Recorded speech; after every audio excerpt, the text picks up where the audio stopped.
pour la troisième partie, ainsi tombent les bures, les insignes, les tonsures.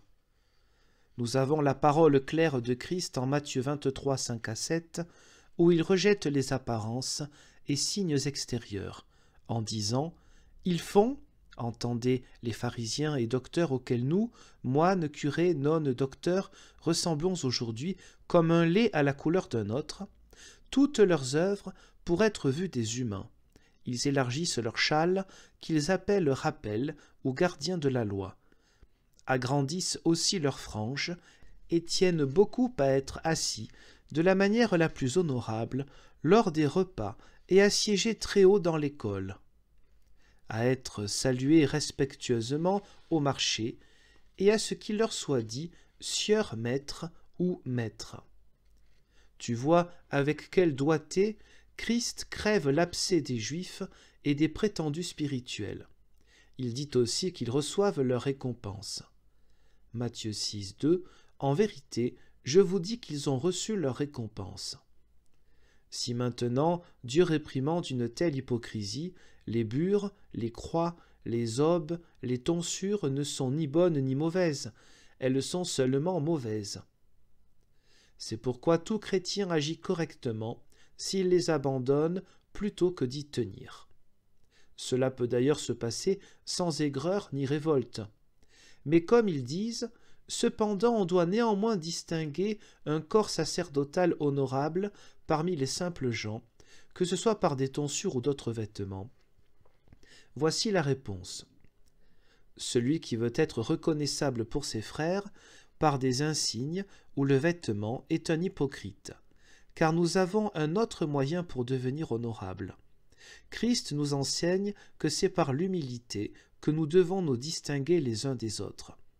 Il dit aussi en Jean 13, 35, « À ceci, tous les humains reconnaîtront que vous êtes mes disciples, si vous vous aimez les uns les autres. » Si nous avons de l'amour pour tous les humains comme pour nous-mêmes, prêchons consciencieusement la parole du salut. Laissons-nous concerner par la détresse de tous les humains et venons-leur en aide de tout notre pouvoir. On apprendra bel et bien à nous connaître, même les enfants nous reconnaîtront, sans avoir besoin d'aucun signe extérieur. De plus, les démons ne pourront pas nous supporter, mais crieront comme nous, comme le fit la fille possédée contre Paul à Philippe. Référence à Actes 16, 17.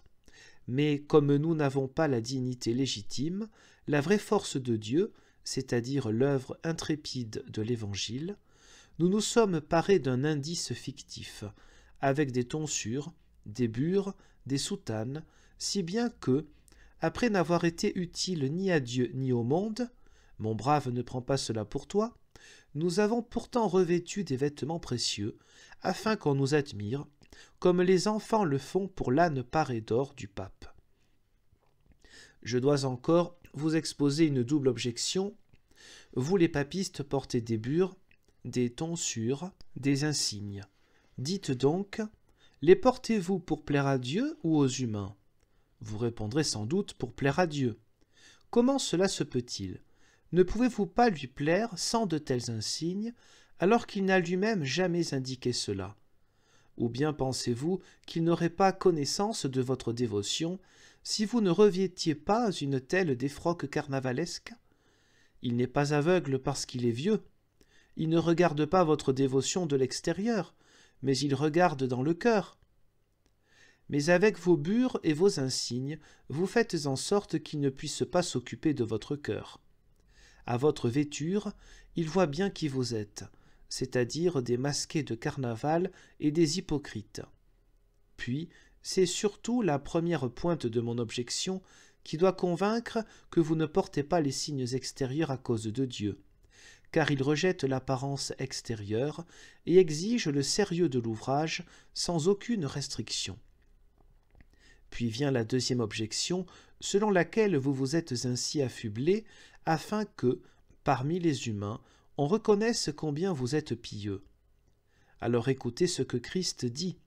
En vérité, ils ont reçu leur récompense. Matthieu 6, 2. Il ordonne aussi de se garder de l'hypocrisie comme d'une maladie héréditaire.